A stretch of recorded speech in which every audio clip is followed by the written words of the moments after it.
चंदनापुरी घाटात एका शाळेचे शालेय विद्यार्थी घेऊन जाणाऱ्या स्कूल बसचा भीषण अपघात झाल्याची माहिती सध्या समोर येते आहे। साकूर गावातून विद्यार्थी घेऊन ही स्कूल बस येत असताना अपघाताची ही घटना घडली असल्याची माहिती आहे। शाळेतील विद्यार्थी घेऊन जाणारी बस चंदनापुरी घाटात येताच चालकाचं बसवरील नियंत्रण सुटलं आणि त्यानंतर बस थेट रस्त्याच्या कडेला असलेल्या दरीमध्ये जाऊन कोसळली।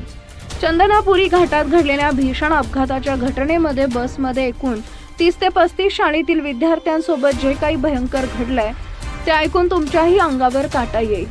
विद्यार्थ्यांसोबत नेमकं काय घडलंय ते पुढे पहा। त्या अगोदर तुम्ही आपल्या चॅनलवर नवीन असाल तर चॅनलला सबस्क्राईब जरूर करा, जेणेकरून अशा प्रकारच्या अपडेट्स या तुमच्यापर्यंत पोहोचत राहतील।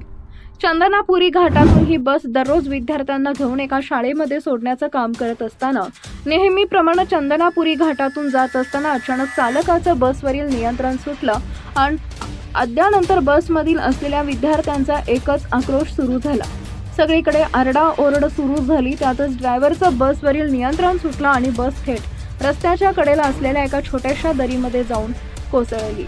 हा भयंकर अपघात होता। स्थानिकांनी मदतीसाठी धाव घेतली। बसमध्ये अडकलेल्या विद्यार्थ्यांना आत त्वरित बाहेर काढून जवळच्याच रुग्णालयात दाखल केले। भीषण अपघात झालेल्या या स्कूलमध्ये 29 ते 35 विद्यार्थी असल्याची माहिती समोर येते आहे।